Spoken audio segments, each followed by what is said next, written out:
¿Qué tal? ¿Cómo están? Bienvenidos. Esto es Fútbol Infinito. 12 de diciembre, en el momento, bueno, para Aitor todavía es 12 de diciembre, así que 12 del 12.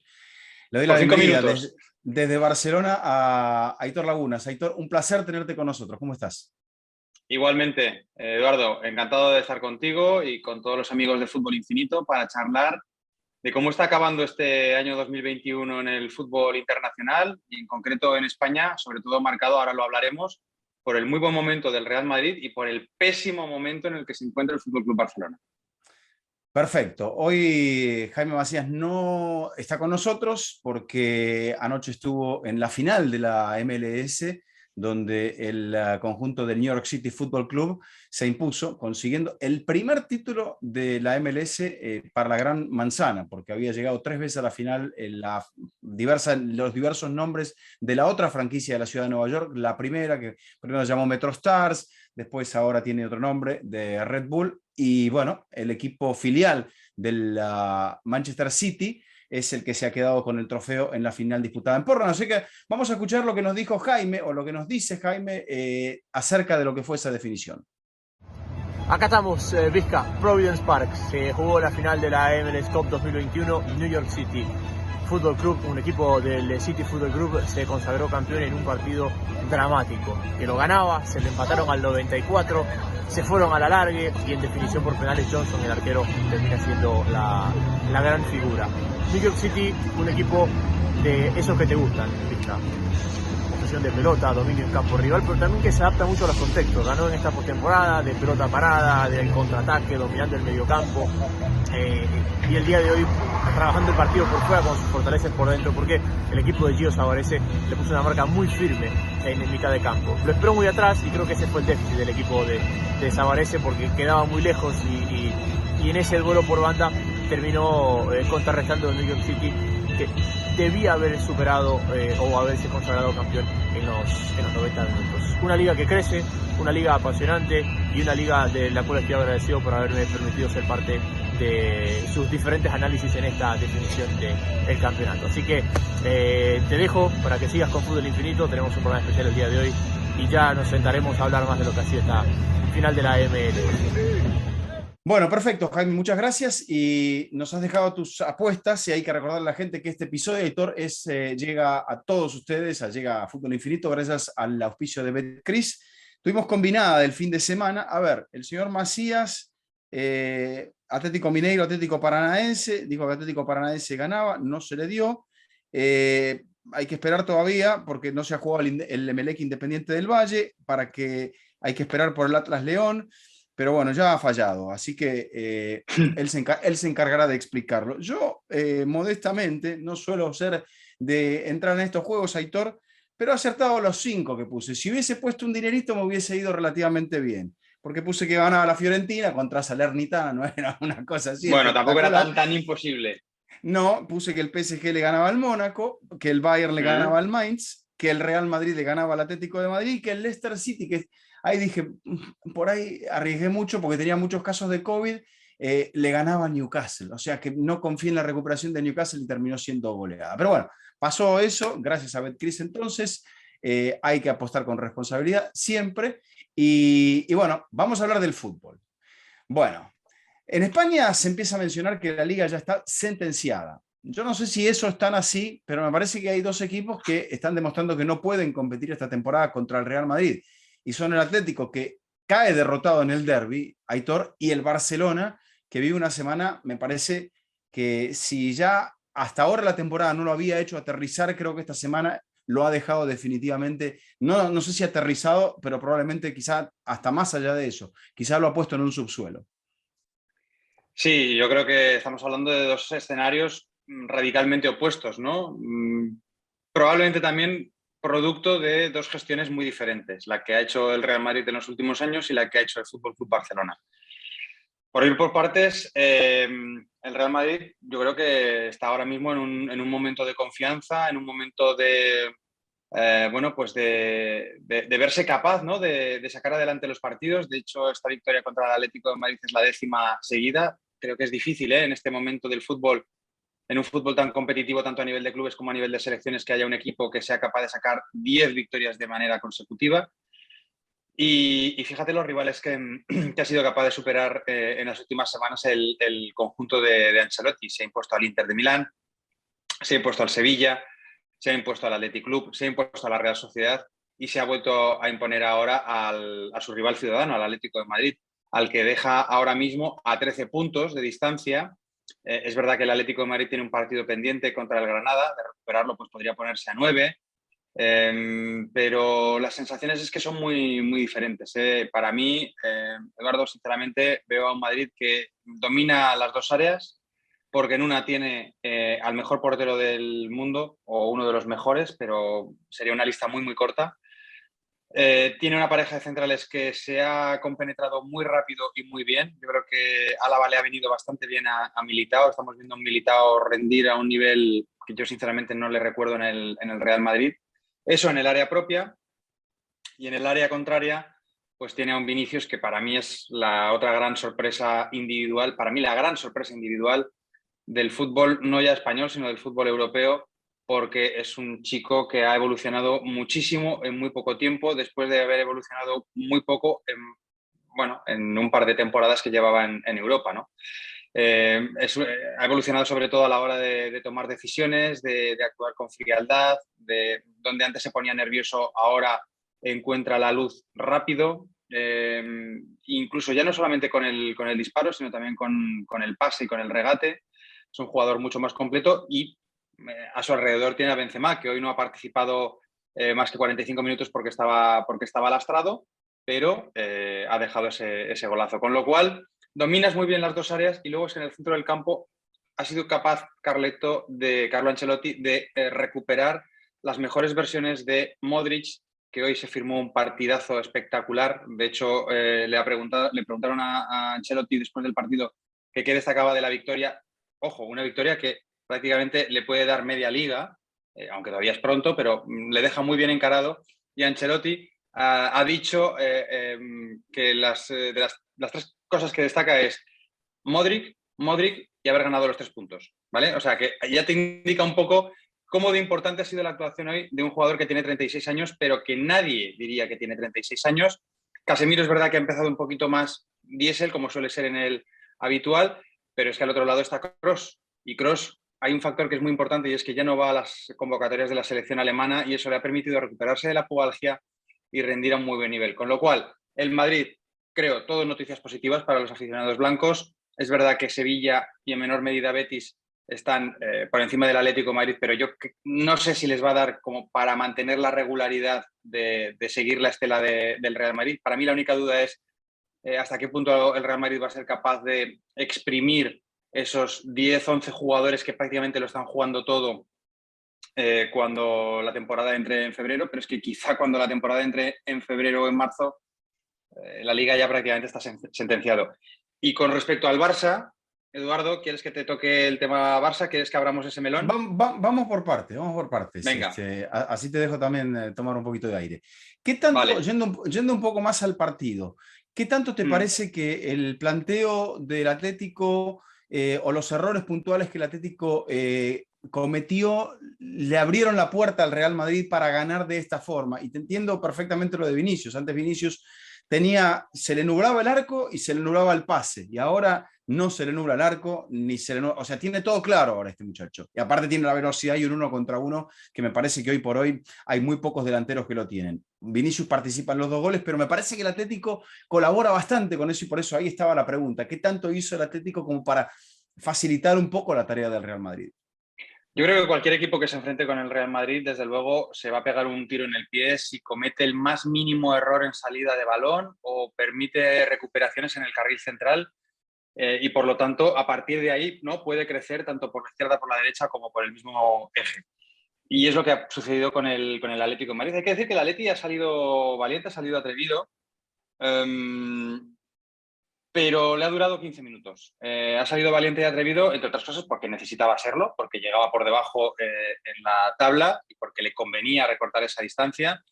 Y te decía que salió valiente desde el punto de vista del planteamiento, porque no alineó a 3 centrales y 2 carrileros, sino que ubicó una defensa de 4 piezas, colocando a Carrasco y a Correa como centrocampistas por los costados, por dentro Rodrigo de Paul, que lo estaba haciendo y lo está haciendo muy bien, y junto con Coque, y arriba pues estaban Griezmann y estaba Cuña, que le ganó el puesto a Luis Suárez, un Luis Suárez que viene bueno, pues bastante renqueante desde el punto de vista físico.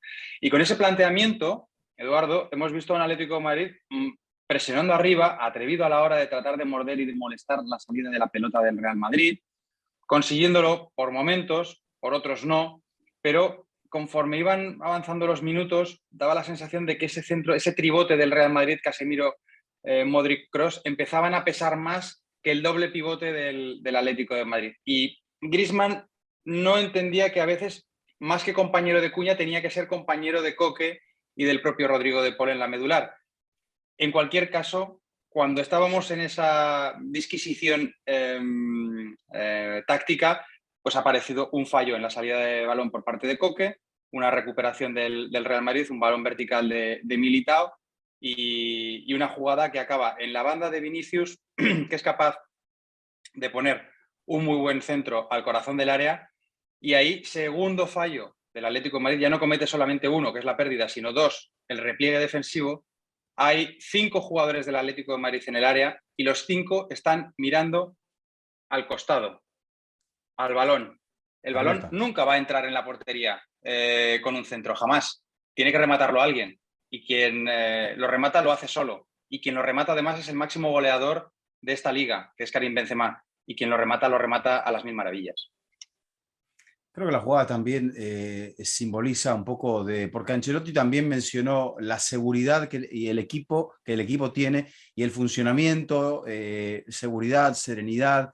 El Atlético me parece que hoy por hoy es un manojo de nervios. Viene de conseguir esa clasificación con las uñas en Oporto y me parece que antes el Atlético, Aitor, te esperaba, trataba de no cometer errores y trataba de inducirte a un error, pero ahora da la sensación de que el Atlético va tan desesperado, va tan forzado, que mismo fuerza sus errores. Y contra un equipo que me parece que sabía perfectamente el guión del partido, como fue el Real Madrid, daba la sensación de que bastaba solamente con un gol, hasta que llegó la segunda equivocación del segundo tiempo. Antes el Atlético de Madrid no se exponía jamás, no corría ningún riesgo superfluo. Nunca. Y como tú dices, sobre todo trataba de forzar los errores contrarios, porque además era capaz de evitar los propios y disfrutaba defendiendo el área. Y yo creo que eso es algo que el Atlético de Madrid han ido pasando los años y ha ido perdiendo quizá alguno de esas características casi definitorias, ¿no? del equipo del Cholo Simeone. Ahora vemos, bueno, pues que el Atlético de Madrid lleva 18 goles encajados, que es una cantidad reducida, pero en términos del Atlético de Madrid pues es considerable, sobre todo contras, transiciones, balón parado. Más de un gol por partido, cosa que el Atlético antes no te permitía esa cifra. Totalmente, incluso yo creo que es verdad, también hay que decir que tiene bajas en la zona defensiva. No podía contar con Savic, no podía contar con Jiménez, no podía contar con Versálico. Trippier había llegado justo para formar parte de la citación, pero no para ser titular. Claro, también un poco la pregunta es ¿qué hace un equipo con 4 centrales si su entrenador tiene en mente jugar casi todos los partidos o muchos de los partidos con 3? Pues evidentemente como mínimo vas a necesitar 5 para prever posibles lesiones, posibles sanciones. En todo caso, hoy te decía que ha cometido fallos defensivos en la pérdida, en el centro del campo, pero luego también en conceptos de retorno, ¿no? En conceptos de defender el área propia. Y eso sí que creo que es una mala señal y desde luego no es algo que le esté sucediendo o que le haya sucedido puntualmente hoy, sino que le viene pasando durante toda la temporada. Y ojo, otra de las novedades, incluso yo he empezado a ver que le empieza a pasar factura también al propio Jan Oblak, que para mí era el mejor portero parador, como portero bajo palos, el mejor portero del mundo. Sí. Y esta temporada estamos viendo que ya no hace tantos milagros como tradicionalmente venía haciendo el arquero esloveno. Sí, totalmente. Un pilar absoluto que el Atlético de Madrid tenía allí, al cual le llegaban poco y cuando le llegaban, él se encargaba, ¿no? Lo contrario de lo que le pasa a Courtois ahora, Eduardo.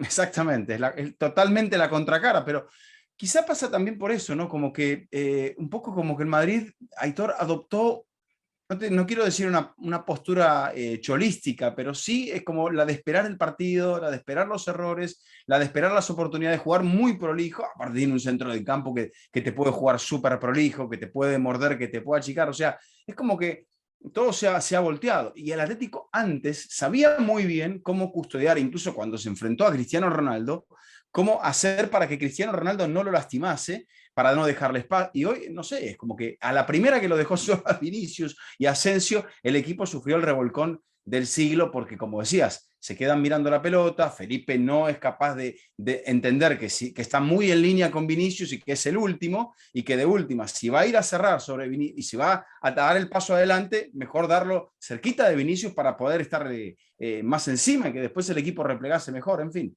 Creo que son muchos desatinos. Sí.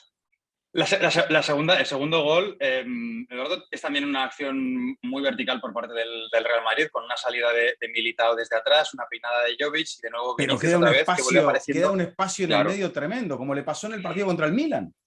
Es que yo creo, fíjate, que esta temporada, para empezar, el Atlético de Madrid parte como favorito simplemente porque ya luce la chapa de campeón vigente. Pero es que además, frente a un Real Madrid que pierde a jugadores importantes como Ramos y como Varane, que no consigue convencer o que no consigue, pues directamente fichar, ¿no?, a Mbappé en el mercado de verano, y frente a un FC Barcelona que además de perder a Griezmann, sobre todo y especialmente había perdido a Messi, es decir, el Atlético de Madrid contra dos equipos que han perdido piezas importantes, como son Madrid y Barça, es que el Atlético de Madrid además se refuerza porque consigue a Griezmann y consigue a Rodrigo de Paul y consigue a Cuña.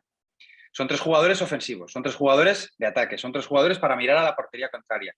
Y yo creo que el Atleti del Cholo, el Atleti de este Cholo, este Atlético, es un equipo con muchos jugadores para atacar y quizá no tantos para defender. Lo que te estaba diciendo ahora acerca de los centrales es una cuestión meramente numérica.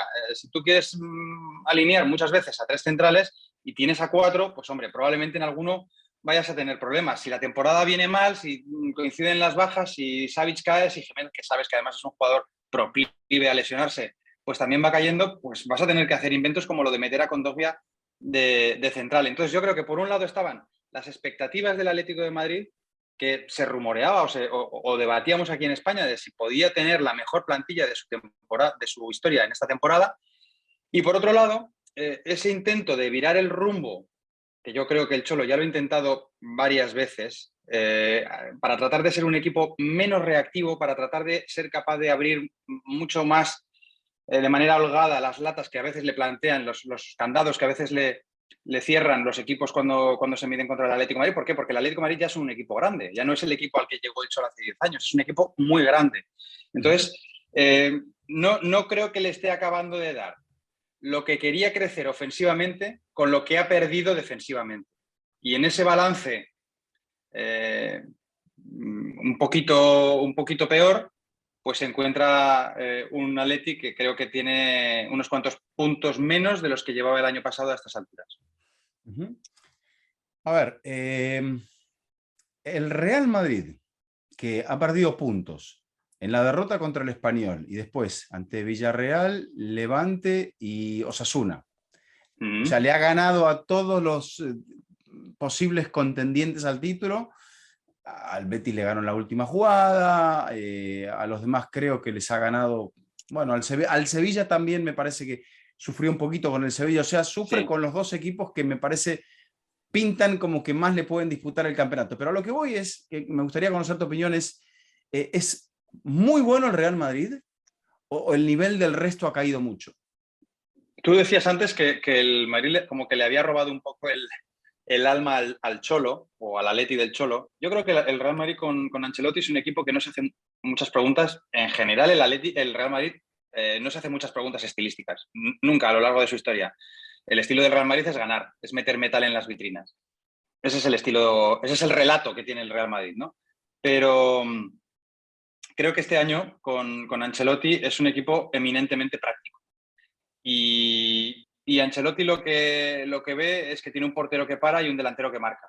De hecho, tiene dos delanteros que marcan. Tienen a los dos máximos realizadores de la Liga Española en estos momentos, como es Benzema y Vinicius. Además, dos delanteros muy diferentes y por lo tanto complementarios, porque uno se mueve muy bien al espacio, el otro combina mucho mejor, entiende de maravilla el juego. Benzema es un futbolista, no lo vamos a descubrir ahora, ¿no? Es un delantero, pero con alma de centrocampista, ¿no? O de media punta. Entonces, creo que entre los dos, por fin, han empezado a hablar el mismo idioma. Insisto en lo que te comentaba antes, Vinicius creo que ha pegado un salto monumental, absolutamente sorprendente en su juego.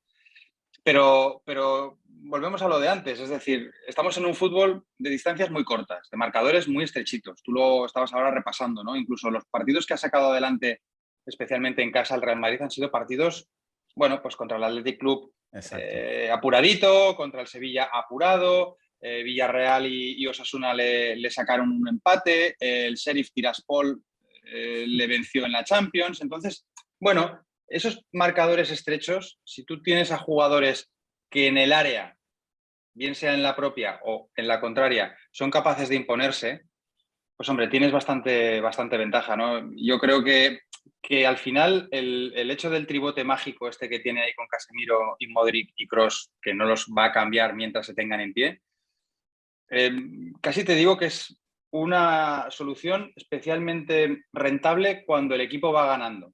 O sea, es casi una solución defensiva para mantener el balón y que no lo tenga el contrario. Algo que esto no es tan cholista como casi incluso guardiolista, ¿no? Como de juego de posición.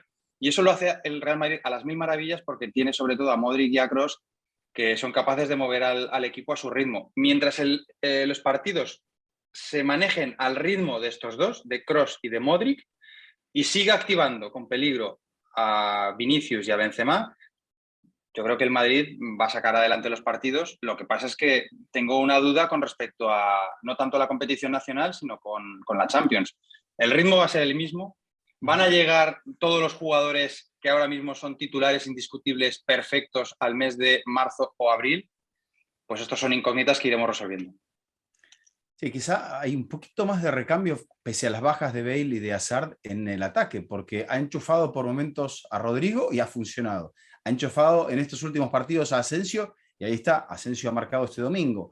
Ha enchufado a Jovic y creo que también le ha podido sacar los mejores minutos o los más certeros que ha tenido este delantero. Entonces, en defensa también había sufrido la baja de Mendy, había sufrido la baja de Carvajal, algún central generalmente siempre le faltó y no tiene tantos, pero es como que el Madrid ha sabido estirarse y ha sabido encogerse y esa es quizá la ventaja más importante que ha sacado en la liga. Yo creo que el debate lo vamos a dejar un poquito más para adelante, si es que tenemos tiempo en este programa, de la posición del Madrid y los equipos de la liga en Europa, porque creo que eso es otra puerta que tendríamos que abrir un poquito más adelante.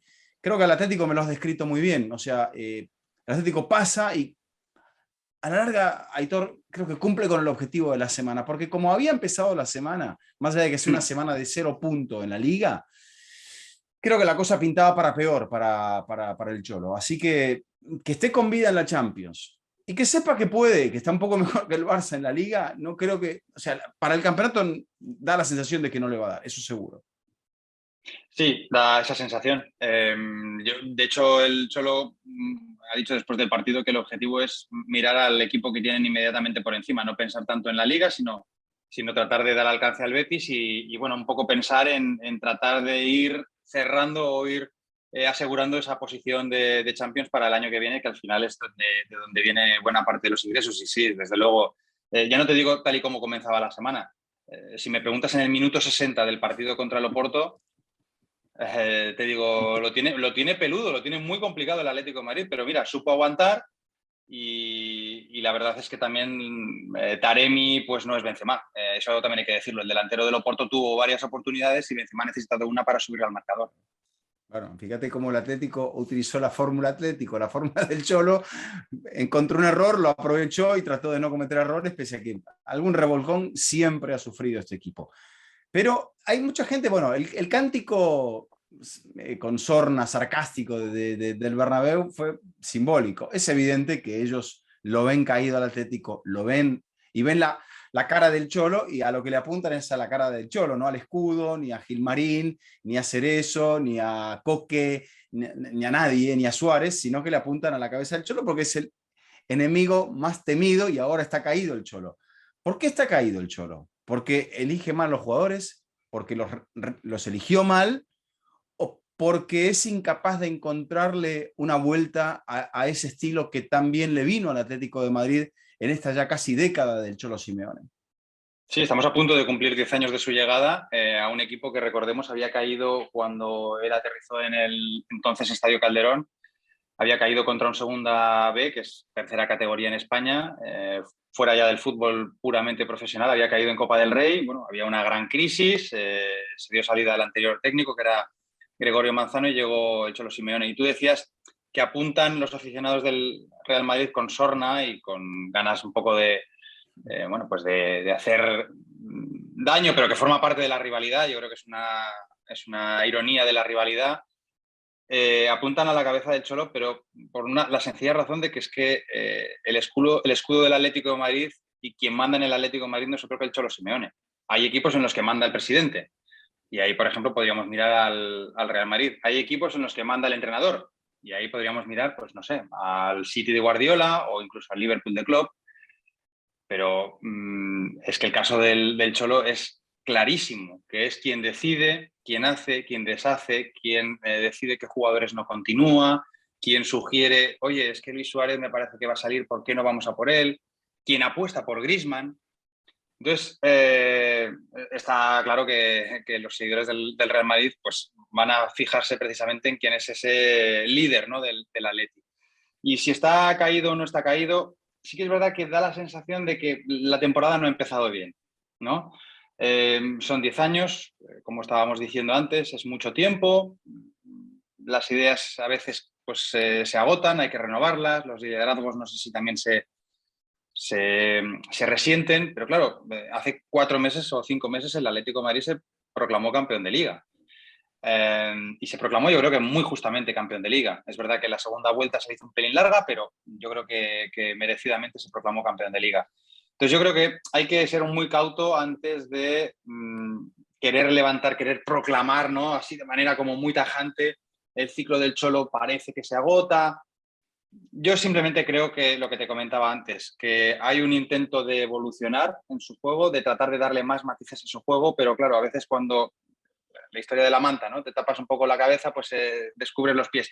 Y luego también hay otro factor, que el Cholo ha sido bastante insistente en ello, y es que hay muchos jugadores que están, esto lo digo yo, a mi modo de ver, lejos de su mejor versión. Y son jugadores importantes. Desde luego Luis Suárez está mal. No sé si va a ser capaz, además, de recuperar, ya no digo su mejor versión, sino una versión que ayude al equipo o que ayude con regularidad. Coque no anda fino tampoco. Hablábamos antes de la cuestión de los centrales. Los 4 dejan dudas. En algunos partidos siempre alguno comete algún error, falta de concentración, No, despistes en acciones te a lo balón parado. resumo. ¿Quién anda bien hoy en el Atlético de Madrid? Yo creo que anda bien Griezmann, sin tampoco tirar cohetes, pero bueno, empieza a parecerse al Griezmann que se fue a Barcelona y no el que volvió de Barcelona. Está bien Carrasco, aunque hoy en el derbi contra el Real Madrid tampoco ha aparecido demasiado. Y me están gustando los minutos que están teniendo Rodrigo de Paul, que está teniendo Correa. Cuña parece que ha entrado con un puntito de chispa. Bueno, yo creo que son jugadores que sí que están aportando, el propio Marcos Llorente en menor medida. Pero insisto, son 4 o 5. El resto, o muchos de ellos vienen de jugar la Eurocopa, o vienen de jugar la Copa América, o vienen de jugar los Juegos Olímpicos.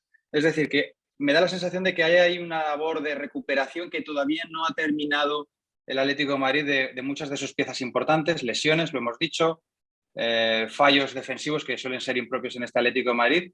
Y luego, pues, obviamente, si tú tenías a un Luis Suárez que el año pasado te garantizó una muy buena cuota de goles y este año creo que lleva 6 partidos seguidos sin marcar, pues eso evidentemente también lo vas a notar. Hay un tema de estilo, ¿no? Que el Atlético parece no querer discutir, Simeone parece no querer discutir, pero como decías, es un equipo que está intentando darle una vuelta de tuerca a ese hecho de no esperar siempre los partidos, de no jugar siempre reactivo, de entender que hay partidos en los cuales va a tener que ser más protagonista. Algo no está funcionando. El equipo a veces cuando va a presionar, no va a presionar en bloque, entonces deja, como le ocurrió en el cierre del partido contra el Milan, como le ocurre en la jugada del segundo gol aquí, o sea, deja demasiados espacios, cosa que antes no le pasaba. Es que el equipo no puede jugar otra cosa o que Simeone no le ha sabido enseñar a jugar otra cosa. ¿Cuál es tu visión? Mi visión es que hay una voluntad por parte de Simeone de ser muy intervencionista con el sistema, eso para empezar. Por ejemplo, Saúl se fue del Atlético de Madrid diciendo que estaba harto de casi desorientarse con la posición en la que le quería jugar, le quería alinear el Cholo Simeone, ¿no? Vemos que el Atlético de Madrid muchas veces comienza con 3 centrales y a los 20 o 25 minutos pasa a jugar con 4 defensas y ubica muchas veces a Carrasco como extremo. Pero a lo mejor el siguiente partido lo comienza al revés y a los 20 o 25 minutos cambia, porque no termina de acertar con la tecla. Es decir, no, creo que realmente no está dándole continuidad a ningún sistema, porque ningún sistema de momento le está funcionando. Y yo creo que eso ya es un síntoma preocupante para un entrenador tan controlador como es el Cholo. Luego el factor individual yo creo que es importante. Es decir, cuando tú tienes varias piezas que están lejos de su mejor nivel, pues al final el conjunto se va a resentir. Y con respecto a lo estilístico, yo sí que creo que el Cholo, pero no esta temporada, temporadas anteriores, ha intentado ser un poco menos dependiente de las contras, del balón parado. Como te decía antes, conforme vas aumentando en tu nivel de exigencia, los rivales también empiezan a jugarte a ti como tú jugabas hace unos años, ¿no? Entonces, ahora el juego que recordamos de ese Atlético de Madrid, sobre todo campeón en 2014, es el juego que muchas veces le plantean los rivales al Atlético de Madrid. Y evidentemente al Atlético de Madrid, con el juego que tenía hace 6 años, no le alcanza para desequilibrar. Entonces, a mí me parece que está bien diagnosticado el problema por parte del Cholo Simeone. Lo que de momento no está bien es el tratamiento que está aplicando, por lo que te decía antes, porque intenta crecer con el juego y por eso yo entiendo que va a buscar a Griezmann y por eso yo entiendo que va a buscar a Rodrigo de Paul. Intenta crecer con el juego, pero lo que de momento le está rindiendo, lo que de momento le está aportando ese crecimiento es menor a lo que está perdiendo defensivamente. Y a mí me gustaría pensar que uno puede crecer ofensivamente sin mermas defensivas, sin pérdidas de concentración, sin fallos tontos en el área, sin defender fatal las acciones a balón parado, porque yo sinceramente creo que estas circunstancias son compatibles con, bueno, pues crecer un poquito más con la pelota, ser un poco más propositivo, pero de momento al Atlético de Madrid no le está saliendo. Claro. No hay un Godín, no hay un Thiago, no hay un Gavi, no hay un Juanfran, no hay un Felipe Luis. Pero claro, el tiempo va pasando ya. Muchos de estos jugadores casi que no están ni siquiera en activo. Entonces, el tiempo ha ido pasando y el Cholo ha tenido que ir modificando. Pero Eduardo, perdona, pero es que sin todos esos jugadores, sin todos esos pretorianos que tú acabas de mencionar, el año pasado se proclamó campeón. Es decir, que yo creo que el año pasado el Cholo ya generó una nueva camada de pretorianos. Está Coque, está Oblak, está Carrasco, que volvió de China en un estado de forma espectacular. Está ahora Griezmann, que lo ha recuperado. Está Luis Suárez, que es un jugador con un peso específico muy, muy grande. Pero... A ver, saquemos el resultado, aunque en el fútbol lo que importa es el resultado. Pero ¿te convenció el Atlético campeón de la temporada pasada en toda la integridad? Quizás el de la primera vuelta fue mucho más convincente que el del final, donde llegó con el combustible muy justito. Llegó justo, pero llegó y a mí sí que me convenció, sí que me gustó. Y en ese Atlético sí que aprecié por partidos y por momentos el intento, sobre todo también porque el propio Cholo lo dijo, lo reconoció. La llegada de Luis Suárez te cambia como equipo. Ya no solamente el factor que yo te estaba comentando, de que los rivales muchas veces le plantean candados, cerrojitos, como hacía el Atlético de Madrid hace 5 o 6 años, sino que el hecho de tener un jugador con un radio de acción más limitado, pues producto de la edad también, como Luis Suárez, hace que o acercas la jugada al área contraria o Luis Suárez no la va a acercar él. Porque Luis Suárez no te va a aguantar una carrera de 40 metros, o si te aguanta una, la segunda no te la va a hacer. Y además es que tampoco te va a ayudar en la presión, ¿no? Te comentaba que hoy, por ejemplo, en el derbi contra el Real Madrid, los primeros 15 minutos el Atlético de Madrid le he visto como muy envalentonado con esa presión alta eso hubiera sido imposible si hubiera estado Luis Suárez. Es que es imposible. Entonces, tú a Luis Suárez lo tienes que acompañar, le tienes que dar el contexto para que pueda aparecer allí donde todavía, y yo creo que hasta que se muera va a ser un jugador definitorio. Porque si tú con 60 años eres capaz de ponerle una pelotita a Luis Suárez dentro del área, seguro que te la va a mandar entre palos, seguro. Y eso es lo que entendió el Cholo el año pasado, y para mí sí que fue un campeón, desde luego mejor que el Fútbol Club Barcelona y también mejor que el Real Madrid, aunque es verdad que el Madrid acabó bien la temporada, pero yo creo que en el global fue un campeón merecido. Escucho tus argumentos y te creo. Y también pienso, por ejemplo, en el partido que el Atlético le hizo al Barça y que se lo ganó muy bien, probablemente con la mejor actuación de toda la temporada en todas sus líneas. Pero también, Esta temporada, sí, cuando le gana 2-0. yo creo que las dos actuaciones más completas del Atlético de Madrid esta temporada son una goleada contra el Real Betis Balompié, en la que el Betis iba pensando más en el derbi de la capital andaluza que en ese partido que tenía contra el Atleti. Y como tú dices, el partido contra el Fútbol Club Barcelona. Lo que pasa es que, claro, el Fútbol Club Barcelona esta temporada, y la pregunta es, ¿el Fútbol Club Barcelona cuál es? Es un termómetro que no sé si da bien la temperatura.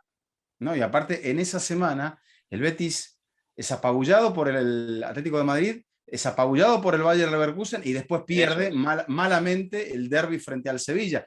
Las curvas de algunos de los equipos son muy particulares. No me quiero, te digo, meter en ese tema de cómo está la liga, de la intensidad de los equipos, del aspecto físico de los equipos, porque abriríamos otra caja de tronos y tendríamos para un infinito, hiperinfinito. Infinito. A lo que voy es que yo te escucho y te creo. Siempre te creo porque te quiero, Aitor. Pero tengo la imagen de ese Atlético que no pudo competir contra el Chelsea. Está bien. Chelsea dirigido por un entrenador extraordinario, que fue campeón de Europa, con una plantilla extraordinaria, o sea, un equipo realmente superior. Y de hecho, me parece que se coronó con total justicia porque supo cambiar a tiempo de la época, de la nube negra de un símbolo como Lampard. Entonces, a mí me deja un poco esa sensación, como que el Atlético está en una nube negra, pero porque depende demasiado del Cholo y el Cholo no está pudiendo encontrar las alternativas. Y mucha gente está cayendo en el desánimo y por eso el nivel se ha venido para abajo. Pero esa es mi lectura, ojo, yo no te pido que estés de acuerdo con ella. No descarto que tengas una parte importante de razón, pero yo creo que también es que las expectativas han crecido mucho en el Atlético de Madrid y como te decía antes, la expectativa de un equipo que el año pasado fue campeón y que este año es el único de los tres grandes de España, y que me perdonen aficionados del Sevilla, Real Sociedad, Betis, Villarreal, pero los tres grandes gigantes en España, que son Real Madrid, Fútbol Club Barcelona y Atlético de Madrid, es el único que se ha reforzado, es el único que ha mejorado su plantilla, es el único que ha ampliado ese fondo de armario necesario para poder acometer tres competiciones exigentes como son Liga, Copa y Champions. Es el Atleti. Entonces, la sensación es, ostras, ojo, orejas tiesas todo el mundo con este Atlético de Madrid, porque, como decíamos, es que en el último día de mercado da un golpe con la llegada de Griezmann, trae a Acuña, que bueno, es un jugador que generaba alguna incógnita, pero que realmente ha caído bien. A futuro, sí. Y sobre todo lo de Rodrigo de Paul, que daba la sensación de que sí que era un futbolista que le podía dar más matices con pelota de lo que ya había tenido el año pasado en esa ubicación, más el crecimiento que uno espera de Joao Félix, que ese es otro de los grandes campos de batalla y de los grandes de las grandes exigencias que yo creo que tiene el Cholo Simeone por delante. No lo sé, yo sinceramente creo que es un problema de exigencias, es una crisis de crecimiento. Cuando ¿no? los niños crecen, a veces la ropa se les queda chica, se les queda pequeña, y probablemente pues esta temporada el Atleti la ha empezado mal, pues producto de lo que te decía, ¿no? De 10 años constantemente entrando en Champions, con lo que eso implica a nivel económico, 2 títulos de Liga, el único entrenador que ha ganado 2 títulos de Liga con el Atlético de Madrid en los últimos 60 años, que se dice pronto.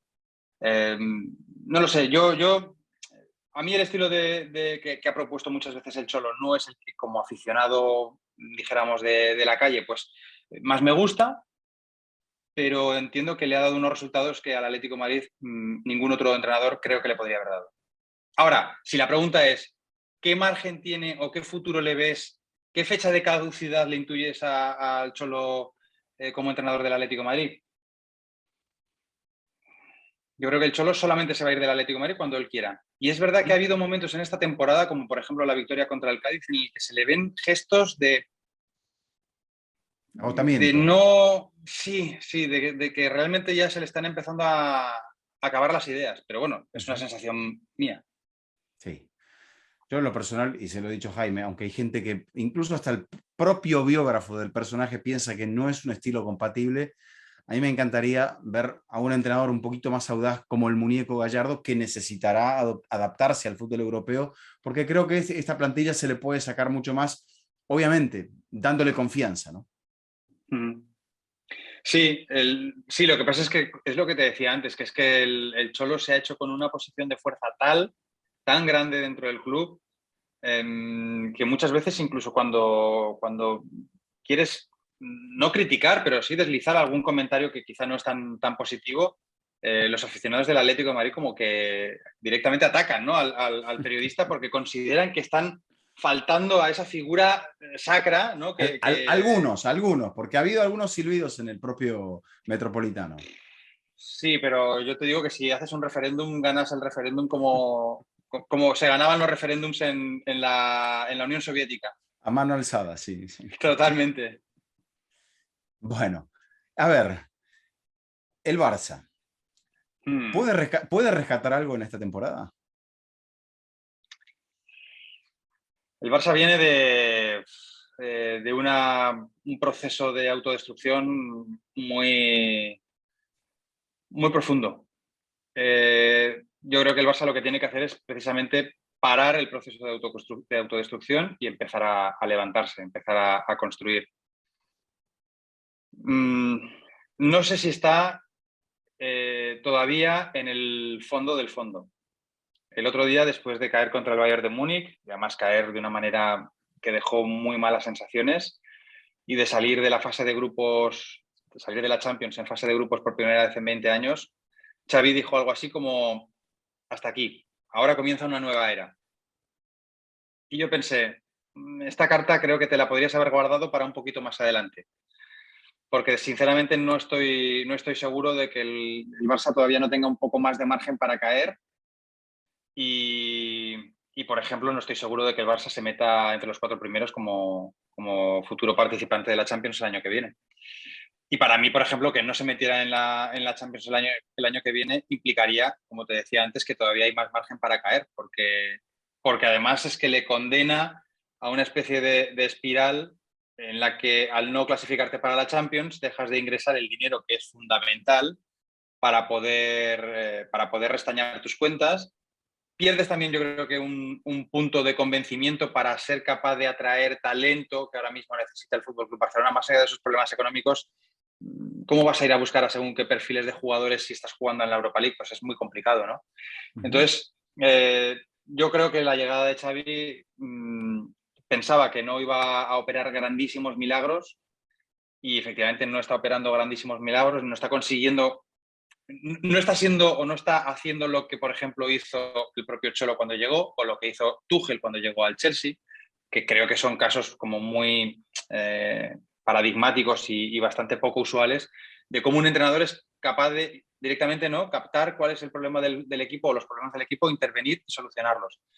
Pero en el caso de Xavi, no por falta de talento, no por falta de sabiduría, no por falta de visión de juego, no por falta de experiencia en esa casa, que es una casa también particular como es el Barça, sino porque es que le faltan las soluciones, le faltan las herramientas, le faltan los jugadores. Hoy se ha retirado lesionado Dembélé y con Dembélé lesionado se completa absolutamente todo el panorama ofensivo lesionado en la enfermería. Agüero, Braithwaite, el propio Dembélé, Ansu Fati. Claro, son jugadores que tienen que aportar gol. Depay, que estaba tocado, efectivamente. Y además a eso le sumas que solamente tienes a Luuk de Jong, que es un jugador en el que Xavi no cree, está clarísimo, y al que creo que le van a quedar semanas para abandonar la disciplina del Barça. Pero también te falta Pedri. Sí, no, pero Pedri sí que lo tienes, pero el problema es que Coutinho yo creo que es un caso perdido para el Barça. Sí. Y es un caso perdido además con un sueldo muy alto.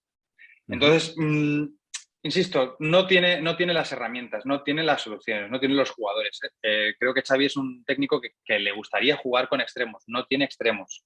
o le faltan los extremos. Le gustaría jugar con futbolistas que puedan ser desequilibrantes. No tiene jugadores que sean desequilibrantes hasta el punto de que si no está Ansu Fati, Dembélé parece que sea la combinación de Pelé, Maradona y Van Basten. Y no lo es, no lo es. Es un jugador anárquico, es un jugador atropellado, es un jugador imprevisible, pero no es un jugador fino ni en la definición ni en el pase, ¿no? Entonces, tiene problemas muy grandes Xavi Hernández, tiene problemas por extensión muy grandes el FC Barcelona, y la junta directiva de Joan Laporta, que está constantemente escudándose en los fallos y en los errores, que los hay y muchos de la junta directiva anterior, ya lleva casi un año y ha tenido un mercado de verano para poder operar y para poder cambiar y para ser imaginativo a la hora de reducir salarios. Y lo único que sabemos es que tuvo que vender a Griezmann, y gracias, en el último minuto del mercado, y que no pudo continuar con Messi. Regalar. Sí, tal cual. Entonces, claro, está muy bien y todos sabemos que la junta directiva del señor Bartomeu fue una junta directiva pues nocivísima, ¿no? Letal para los intereses del FC Barcelona, y está por ver desastrosa. No, y está por ver incluso hasta qué punto puede llegar incluso hasta los tribunales. Bueno, ya está en los tribunales, de hecho. Pero dicho esto, el recurso de los de antes lo hicieron todo muy mal. Cuando ya llevas casi un año en la presidencia, pues empieza a tener algo menos de vigencia. Yo quiero ver las soluciones que consiga activar Laporta y su mano derecha, el señor Mateu Alemany, en el mercado de invierno, porque de lo que pasa en el mercado de invierno y de lo que pasa en la enfermería, creo que van a depender pues las pocas o muchas opciones que tenga el FC Barcelona de estar el año que viene en la Champions. Y no creo que se pueda imputar ni se pueda erigir a Xavi Hernández como un gran responsable si el Barça no consigue estar en la Champions. Bueno, pensaba mientras hablabas de a qué punto bajo podría llegar el Barça, pensaba que el Liverpool en los últimos 10 años o hasta que llegó Klopp había estado muy bajo, ni hablar de todo el tiempo que le había transcurrido para volver a ser campeón de la liga. Entonces, hay antecedentes de equipos que han estado bajo. Todavía el Milan sigue estando muy bajo, pero de los transatlánticos. El Manchester United sigue abajo, sigue con poder económico, porque es una mega empresa, pero sigue futbolísticamente sin poder suplir la imagen de Alex Ferguson, que aún con la que tenía Ferguson, por ejemplo el Barça, dejó una marca en el mundo del fútbol, a nivel futbolístico mucho más profunda que la que dejó el propio Ferguson en sus 26 años. Pero a lo que voy es que creo que el punto de sinceramiento de Laporta podría estar, y esta es una lectura particular, en decir, me equivoqué con Agüero, me equivoqué al no intentar negociar esas fichas caras como la de Coutinho, pese a que estaba lesionado. Le pusieron demasiado peso a la figura de Ansu Fati al renovarlo y al blindarlo. No sé por qué allí, si su agente tiene mucho que ver con todo eso, y el Barça se fue detrás de esa rueda porque pensaba que era la ganadora, pero ahí están todos esos desatinos que los tienen que pagar los entrenadores, Aitor, porque los entrenadores operan con lo que tienen, y me habías mencionado a Tuchel y al Cholo. El Cholo tenía un fenomenal equipo, me parece que por talento el mejor equipo que tuvo en todos estos 10 años del Atlético de Madrid, y Tuchel ya sabemos a la gente que tenía, que incluso ahora se discute si Lukaku le ha hecho mal a este equipo porque le ha obligado a modificar su dinámica de ataque. Entonces, ¿por dónde empezar en todo esto? Yo entiendo que por ahí se puede seguir cayendo, pero me parece que Laporta ha equivocado el cómo encarar el discurso de la reconstrucción. Para mí, fíjate, Eduardo, el principal error de Laporta, y creo que ha cometido varios, es haberle dado continuidad precisamente a un entrenador en el que no crees. Para mí ese es el principal. Es decir, tú cuando llegas a un equipo y el ejecutivo principal de un club de fútbol, la persona que ha de tomar las decisiones más importantes es el entrenador. Y Koeman no era un entrenador del gusto de Laporta. Y Laporta termina la temporada pasada, la temporada en la que el Barça puede pelear por el título, pero hay una derrota contra el Granada que termina de alejarlo. Laporta sale en declaraciones públicas diciendo que esa manera de caer y esa manera de no competir por el título de Liga cuando parecía que lo tenían todo a favor, pues tenía que pasar factura y que tenía que acabarse ese ciclo. Y de hecho hay 2 semanas, Eduardo, si recuerdas, 2 semanas entre mayo y junio, en las que la posición de Koeman está muchísimo más fuera que dentro.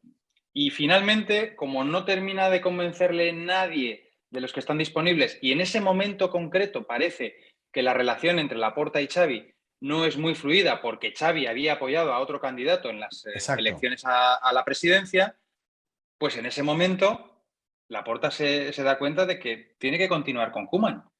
Pero si tú no crees en Koeman, tu obligación como presidente es buscar la solución para que Koeman no continúe.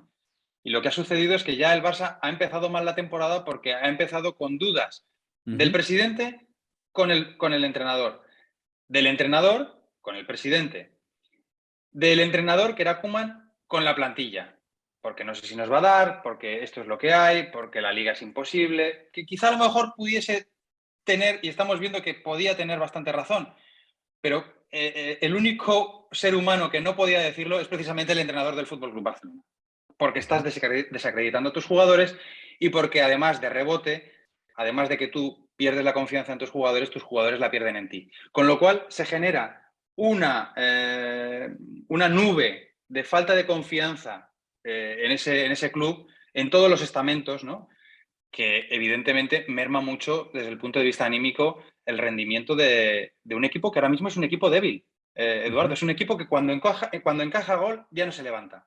Hoy ha dejado escapar 2 ventajas contra Osasuna. Y estamos viendo que cuando se adelantan los contrarios, pues al Barça no le alcanza. Entonces, yo creo que ahí hay un problema desde el punto de vista institucional, es decir, que apaciguar los ánimos y generar un lapso de confianza es importante. Yo entiendo que en un equipo como el Fútbol Club Barcelona no hay temporadas de transición, es decir, tienes que rendir siempre al máximo, tienes que competir siempre por todo, pero yo creo que sería importante entender que ahora mismo el Barça no está para competir por todo y que lo que construya Xavi no lo va a construir en un mes, lo tiene que construir en más tiempo, ¿vale? Y insisto, yo sé que las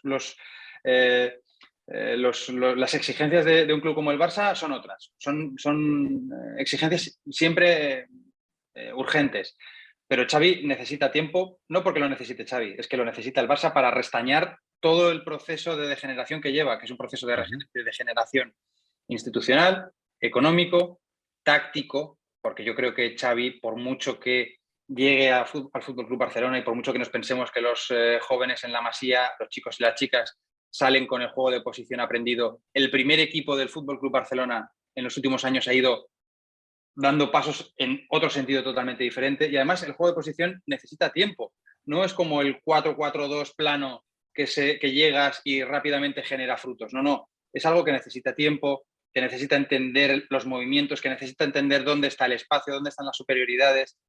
Todo eso va a requerir tiempo y sobre todo va a requerir intérpretes que estén a la altura. Y eso ahora mismo el Barça no lo tiene, no tiene intérpretes a la altura. En su área propia estamos viendo que hay jugadores lejísimos del mínimo exigible, y ahí meto a Piqué, por ejemplo, meto también a Marc-André ter Stegen. En el área contraria, falta de talento, y en el centro del campo, pues han salido Gavi y Nico, que son como 2 soplos de aire fresco, pero por ejemplo a mí me preocupa mucho el estado de forma de Frenkie de Jong, de forma y anímico. O sea, Frenkie de Jong es un jugador que con 24 años tendría que estar liderando este equipo, y ahora mismo es un fantasma. Da para mucho más, da para hablar de las posiciones donde Laporta se ha enrocado, cosa que los políticos saben hacer muy bien, sin aclarar, por ejemplo, cómo era posible que le ofreciera la renovación a Messi y después no pudiera concretarla. Son cosas que, bueno, quedaron tapadas por el devenir de las propias situaciones, pero políticamente, si económicamente no tenían fundamento, ¿por qué se dejó entender eso, ¿no? Eso es algo que Laporta todavía no ha puesto sobre la mesa y que si lo hiciera, me parece que la gente comprendería que si económicamente no se podía, porque el club estaba quebrado, que la gente lo iba a entender, por más que Messi fuese el símbolo que era, y al irse ha dejado tan desangelado al equipo que hoy por hoy no hay nadie que pueda pedir la pelota, tenerla y generarle un poco de calma, de tranquilidad, o incluso dibujarle una sonrisa al aficionado. Creo que por ahí anduvo también ese acuerdo con un fondo de inversión para hacerse con un porcentaje de los derechos audiovisuales de los equipos de la Liga, por hacerlo muy resumido. Yo creo que el presidente de la Liga, el señor Javier Tebas, le dijo o le hizo entender a Laporta que no habría problema para poder tener ese margen salarial que garantizase la continuidad de Messi. Lo que pasa es que se olvidó decir que esa frase llevaba un asterisco. Y el asterisco es siempre y cuando aceptes el acuerdo. Claro, siempre y cuando firmes el acuerdo, el contrato con este fondo de inversión, que por otro lado prácticamente excluye que el Barça pudiese participar en una Superliga en los próximos 40 o 50 años. Y a eso es a lo que no se ha querido arriesgar o no ha querido dar ese paso el señor Laporta, incluso aunque esa negativa conllevase la salida de Leo Messi. Pero bueno, esta es mi conclusión, ¿eh? No te estoy... No tengo información de primera mano como para realmente poder asegurar que es así, pero creo que más o menos la situación fue esta. No, pero y fíjate, es que seguimos todavía especulando sobre un tema que ha sido tan caro y desde todo punto de vista, futbolístico, emotivo y económico para el Barça. Si el Manchester United ha logrado ser todavía una potencia económica es porque su marca no se ha perjudicado lo suficiente, pese a que ha jugado Europa League y lleva 4 años sin títulos, pero el Barça, vamos a ver si puede resistir todo eso. Futbolísticamente, con una defensa tan lenta, con futbolistas en el centro del campo tan bajos de confianza, este es y físicamente tan poco a punto como para aguantar intensidades en la presión, en dejar al equipo alto. No, suena como un suicidio pensar que este equipo pueda sostener, y se vio en Múnich, que pueda sostener esta forma de jugar. ¿Cuál es tu visión acerca de lo que queda expuesto el Barça por ser fiel a una filosofía que no tiene parece los intérpretes justos en este momento? El problema es que ha habido muchos entrenadores que han pasado ya por Barcelona y, dijéramos, han tratado o han decidido prescindir del estilo que ha hecho grande al FC Barcelona en aras de conseguir resultados inmediatos. Y la consecuencia es que al final los resultados inmediatos tampoco estaban llegando. Y si llegaban era porque tenías a un jugador como Leo Messi que te marcaba 30 o 40 goles al año. Y ahora no lo tienes. Ya está. Es que a veces es un poco... Ahora hay que regenerar. Después de Messi hay que regenerar. Claro. Es que hay que volver a sembrar el terreno, y sí se te puede permitir cambiar, darle una vueltita de tuerca hasta que los frutos lleguen. Claro. Entonces la pregunta es, ¿cómo quieres regenerar? ¿A la manera de Koeman, que era una manera pues un poquito más pragmática, vamos a decirlo así? Desde luego no es ni muchísimo menos un talibán del estilo del juego de posición, ni nada por el estilo. Es holandés, sí, coincide que tiene pasaporte holandés, pero hasta ahí las similitudes con Johan Cruyff. O si quieres, dijéramos, iniciar un regreso a los orígenes, pues da la sensación de que en ese camino, en ese trayecto, en esa ruta, Xavi es el mejor chofer. Yo creo, de todas maneras, Eduardo, que el tema del estilo es un debate que en este momento es un debate un poco secundario, porque mientras no tengas intérpretes, como tú decías, desde el punto de vista físico, desde el punto de vista anímico, para mí es casi lo primero que realmente creo que puede operar Xavi, ese cambio anímico. Y hubo un momento en el que daba la sensación de que, bueno, iba sacando adelante los partidos, ¿no? Esa victoria contra el Español, que realmente es una victoria pues porque RDT manda un par de balones fuera, Di Matta tiene un cabezazo que también es clarísimo y lo manda fuera. Bueno, empata con el Benfica, pero de nuevo porque Seferovic tiene un 1 contra 1 y también lo falla. Pero daba la sensación de que, bueno, poco a poco parecía que podía regenerar el ambiente, devolver una sonrisa a los aficionados. La llegada de Dani Alves yo la interpreto más también por ahí que por una cuestión meramente futbolística, aunque viendo cómo están los laterales del Barça, pienso que al final va a acabar jugando más de lo que todos se imaginaban, incluido el propio Dani Alves. Pero insisto, yo creo que es una cuestión anímica, es una cuestión física y es una cuestión de dominio de áreas. Es decir, yo creo que con jugadores que pudiesen aportar algo más de gol de lo que ahora mismo tiene el Barça, que está fuera del fútbol profesional en España, con Gavi, con Nico llegando desde segunda línea, después apareciendo Coutinho, que sinceramente es un jugador que tendrá que encontrarse un nuevo destino para poder seguir creciendo, porque desde luego en el Barcelona creo que ya ha quemado todas las naves. Pues con ese planteamiento, o sea, con estos jugadores no te va a alcanzar. Pero es que no te va a alcanzar no contra el Bayern, no te va a alcanzar tampoco en la Liga. Es que me da la sensación de que ya todos los rivales le han perdido el respeto al Barça, porque saben que es un equipo blando en su propio área, con lo cual balones parados, centros, saben que les van a dar rédito, las contras. Y además también le falta kilos y kilos y kilos y kilos de talento en el área contraria. Con lo cual, el tema del estilo, el tema de cómo llegamos de una portería a la otra, sinceramente te digo que creo que no es tampoco un debate que esté en Barcelona, ni que sea el gran objetivo ahora mismo de Xavi. Yo creo que el gran objetivo de Xavi es que el equipo no se le termine de venir abajo como parece que se le está viniendo abajo.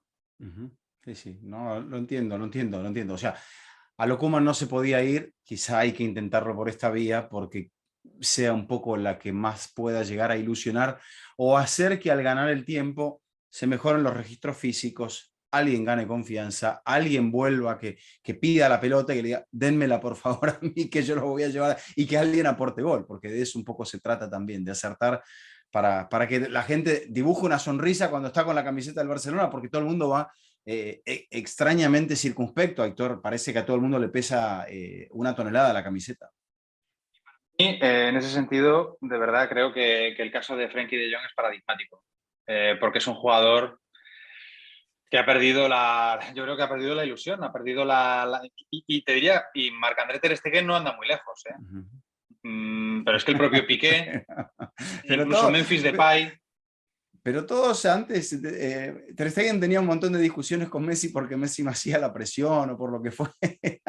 Ahora resulta que tampoco estamos tan bien desde que Messi se fue, aunque no hiciera la presión. A ver, como te he dicho antes, el Barça llevaba años dejándose muy buena parte de las esencias que le habían hecho grande, pero tenía un paraguas que lo tapaba todo.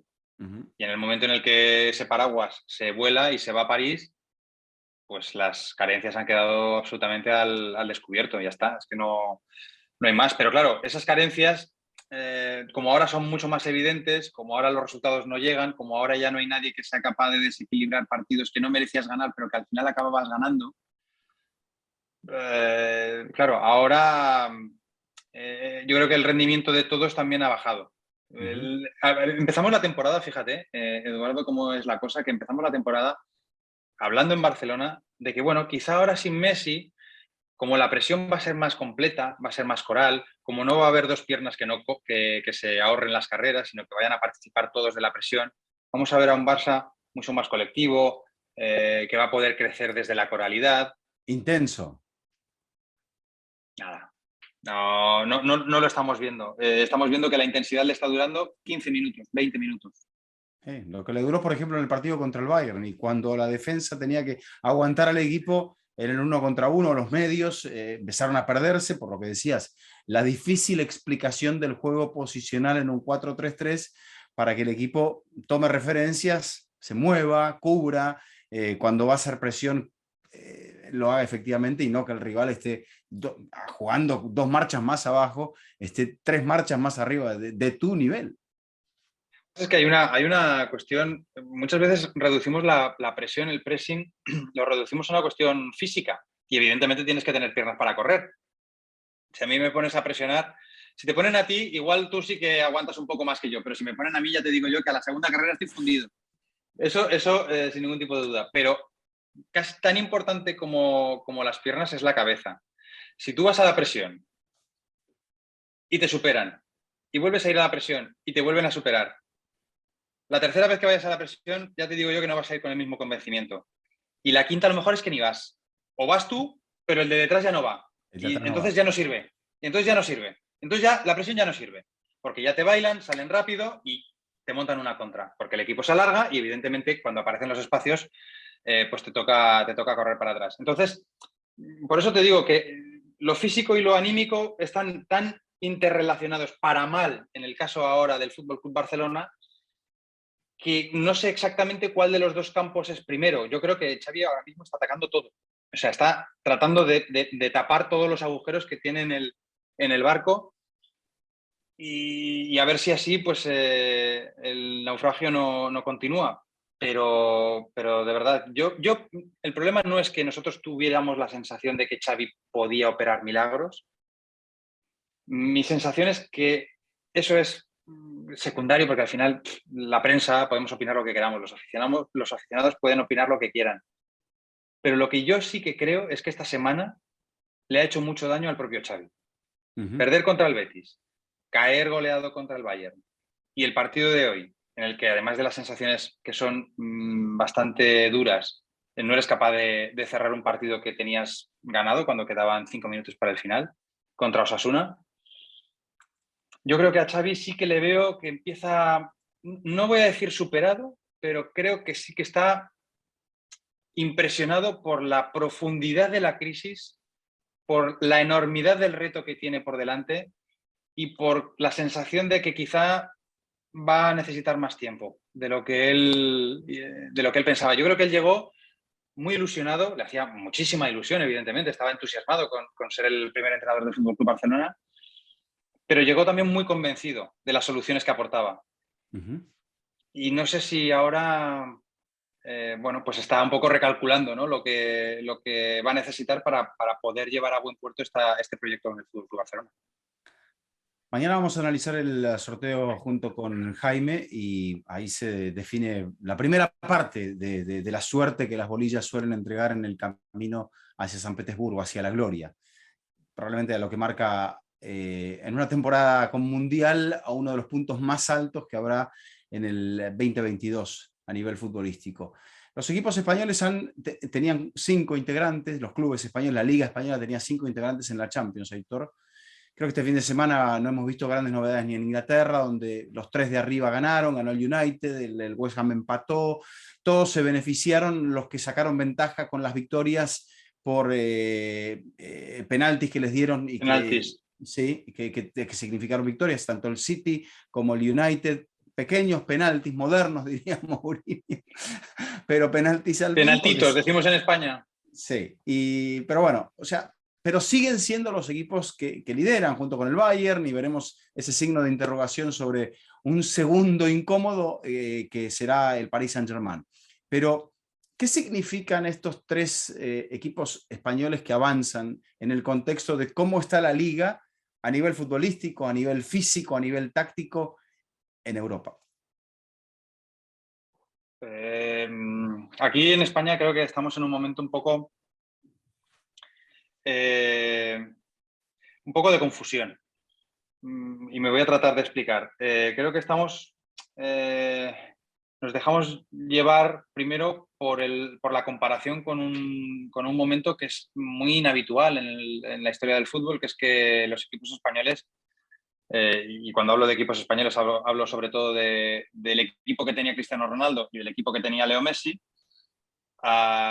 pues dominaban la Champions, ¿no? En ese periodo en el que el Real Madrid gana 4 Champions y el FC Barcelona gana 2009, gana 2011 y gana 2015, gana 3. Pues bueno, es una década en la que de 10 títulos, 7 van a parar a FC Barcelona o Real Madrid. Esto no es lo habitual.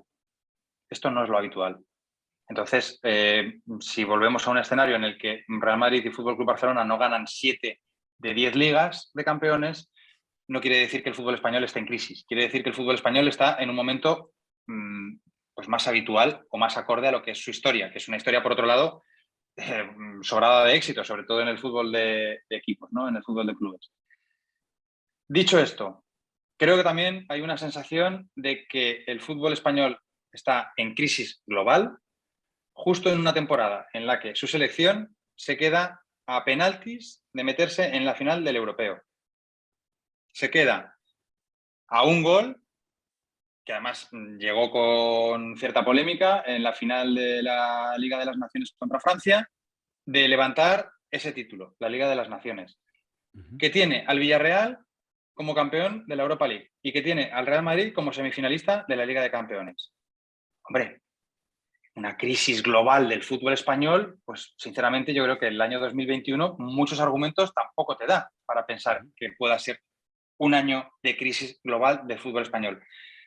Digo esto porque no hay que confundir una crisis global del fútbol español con una crisis durísima, muy agria, que está afectando a uno de los mejores equipos del fútbol español, que es el Fútbol Club Barcelona, y que vamos a ver cuánto tiempo le lleva, como tú comentabas antes, el ejemplo de Liverpool, el ejemplo del Milan, cuánto tiempo le lleva al Barça regresar pues, a un nivel de superélite europea. Pero de verdad, o sea, no tampoco exageremos la nota. O sea, estoy escuchando hablar muchos elogios del fútbol alemán y del ritmo del fútbol alemán, y el RB Leipzig tenía mucho ritmo, y el Wolfsburgo tenía mucho ritmo, y el Borussia de Dortmund tenía mucho ritmo y además tenía a uno de los mejores jugadores del mundo, como es Haaland. Y los tres están en su casa, no han continuado en la Champions. Con lo cual, solamente una cuestión de ritmo no es. ¿El fútbol es ahora más dinámico de lo que era hace 10 años? Estoy de acuerdo. ¿En el fútbol son más importantes las transiciones ahora de lo que eran hace 10 años? Puede ser. También te digo, el fútbol es pendular y hay momentos en los que el físico parece que se impone al talento con el balón y hay otros momentos en los que el talento con el balón es capaz de sobresalir por encima del físico.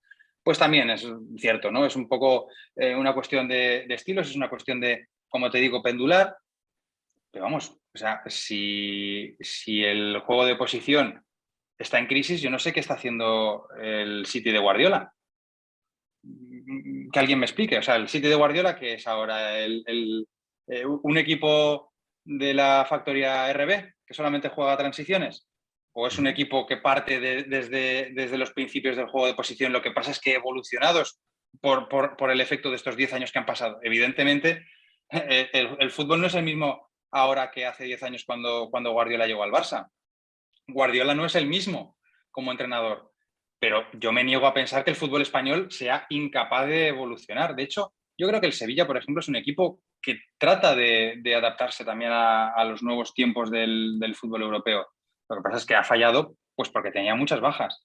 Y llegó al partido de Salzburgo, es verdad que empezó mal la fase de grupos, pero llegó al partido de Salzburgo sin sus dos laterales titulares, como son Navas y Acuña. Son dos jugadores esenciales para un equipo que vive de ganar línea de fondo y poner buenos centros. Le faltaba Lamela, le faltaba En-Nesyri, que es el delantero de referencia, es decir, que tenía bastantes bajas importantes. Yo creo que con un equipo un poco más nutrido, creo que el Sevilla podría haber pasado a la siguiente ronda, y entonces estaríamos hablando de que solamente el Barça no se había clasificado para la ronda de octavos de final de la Champions League. De verdad, sí que creo que al fútbol español le falta, pues, por terminar de adaptarse a ese estilo un poco más dinámico que a lo mejor impera en el continente.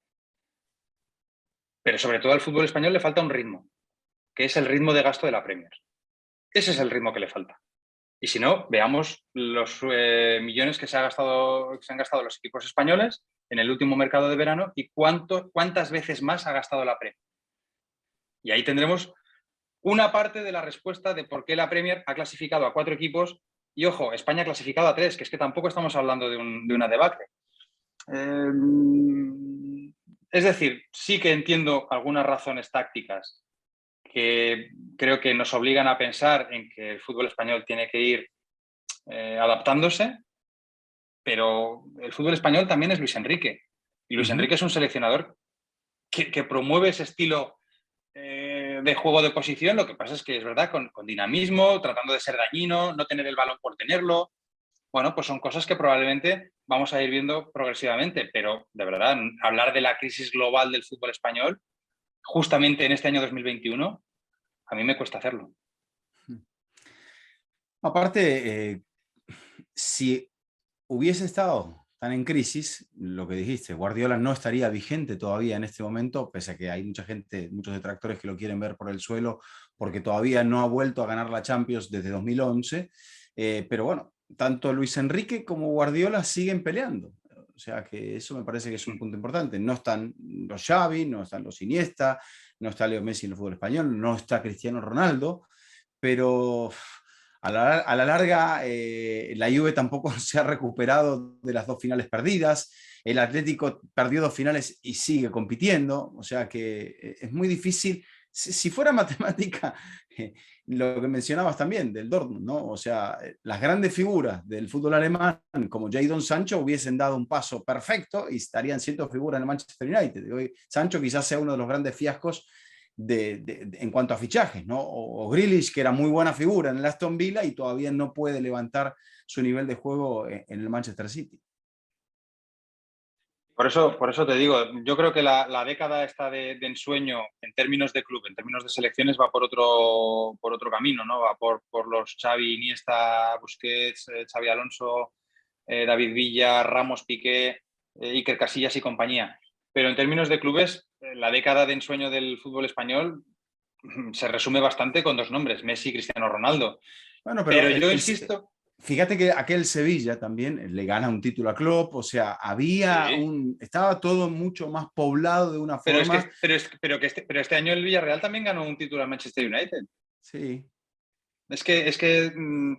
Y vamos a ver qué sucede este año en la Europa League, que ha vuelto a caer el Sevilla en la Europa League, el Betis está fuerte, la Real Sociedad está fuerte y luego está el Fútbol Club Barcelona. Pero yo, además, quería apuntar otro elemento, y es que hacemos siempre la contabilidad de los equipos que caen, ¿no? Y me da la sensación de que, sobre todo aquí en España, está esta tentación un poco de cada vez que hay una eliminación de un equipo español es, ¿veis cómo estamos en crisis? ¿Veis cómo ya no nos alcanza? ¿Veis cómo juegan a otro ritmo? ¿Tienen otra velocidad? Y yo digo, pues no lo veo, la verdad. O sea, sí que veo que hay que adaptarse, y creo que Guardiola en ese sentido es súper inteligente y lo ha hecho, y además lo ha hecho.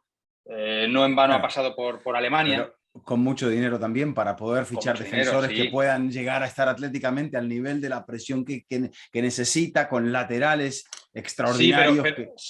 Pero que Tuchel se ha gastado 200 millones este verano. O sea, que tampoco... Obvio. No, que quiero decir que Guardiola se gasta dinero, y el club se gastará dinero, y Tuchel se gastará dinero. Y el United se gasta un montón de dinero, claro. Claro, y como decías tú, llevan 4 años, si no me equivoco, sin ganar un título. Pero a lo que me vengo a referir es que para mí, las canteras del fútbol español funcionan. Los directores deportivos del fútbol español funcionan. Y la escuela de entrenadores del fútbol español también funciona. O sea que yo, por eso te digo, si apreciase elementos de crisis multiorgánica, vamos a llamarle así, en diferentes estratos del proceso futbolístico en España, te diría, estamos en un momento en el que realmente hay que replantear, ¿no? Replantear cuál es el rumbo del fútbol español. Pero yo creo que afortunadamente el fútbol español hace ahora 12 años o 13 años, en 2008, un poco antes, con la llegada de Luis Aragonés como seleccionador, encontró precisamente el estilo que más se adapta al tipo de jugador que produce. Porque a físico creo que al futbolista español siempre va a haber otro que le va a superar. En cambio, con el balón en los pies, buscando superioridades y encontrando los espacios, a lo mejor no siempre tendremos jornadas como la que ganaron 2 europeos y un mundial, porque es que eso es muy difícil. Y también es muy difícil coincidir con Cristiano Ronaldo y con Messi con esa jornada repartida entre Real Madrid y Fútbol Club Barcelona, y el resultado, ¿cuál es? Pues que de 10 Champions League gana 7. Pues a lo mejor no sucede, porque es que eso es lo inhabitual, eso es lo excepcional. Pero de ahí a decir que estamos en una crisis tremenda y que tenemos que cambiar y que tenemos que hacernos todos alemanes, pues no lo veo. Y ojo, yo soy un enamorado, tú lo sabes, Eduardo, soy un enamorado del fútbol alemán. Me encanta este fútbol de rock and roll, de heavy metal que traen Klopp, Rangnick, Tuchel, Nagelsmann y compañía. Pero yo no compro ese escenario tan derrotista, porque, insisto, es que es lo que percibo. Aquí es lo que percibo, que hay mucha gente que cada vez que cae un equipo español en alguna competición europea es que no nos da, es que no tenemos ritmo, es que juegan a otra velocidad. Y yo pienso, pues juegan a otra velocidad, pero el año pasado el Madrid llegó a semifinales, el Villarreal ganó la Europa League y la selección española ha estado a esto ganar un título. Muy bien, veremos qué nos depara el sorteo del lunes, lo estaremos analizando junto a Jaime. Agradecemos a Betcris por habernos respaldado en este episodio y por supuesto, Aitor, te agradecemos por este análisis, esta más de hora de análisis que ha sido exhaustiva y que ha sido sobre todo enriquecedora. Nos has brindado una visión distinta de todo, de cómo está la liga, de cómo está el fútbol español y de, bueno, por dónde pueden estar quizá, no sé si las soluciones, pero los caminos para recorrer en las próximas semanas o los próximos meses. Ha sido un placer. Espero que la próxima vez que charlemos, Eduardo, podamos hacer un análisis un poquito más optimista del Atlético de Madrid. Ojalá. Que podamos confirmar que el Real Madrid sigue como está ahora mismo, que decíamos antes, pues es un equipo que ha conseguido 10 victorias de manera consecutiva, no es muy habitual en estos tiempos, y sobre todo que podamos explicar que el FC Barcelona poco a poco está recuperándose, que eso sinceramente va a llevar tiempo. Y ahí están, el Sevilla, el Betis, que no los hemos mencionado, pero que quizás sean los grandes adversarios que pueda llegar, al menos por lo que pinta la tabla en este momento, un Valencia que se ha recuperado también. O sea, está todo muy cambiante, nadie puede decir, este ya está descartado, aunque el Madrid me parece que viene a un ritmo tan fuerte, no le vamos a poner titulares, sabemos que hay gente muy adepta a poner la liga sentenciada, pero no vamos a caer en eso, vamos a seguir analizando muy a lo cholo partido a partido. Gracias, Aitor. Un placer, Eduardo, te mando un abrazo fuerte. Gracias, Aitor, y este ha sido un nuevo episodio de Fútbol Infinito.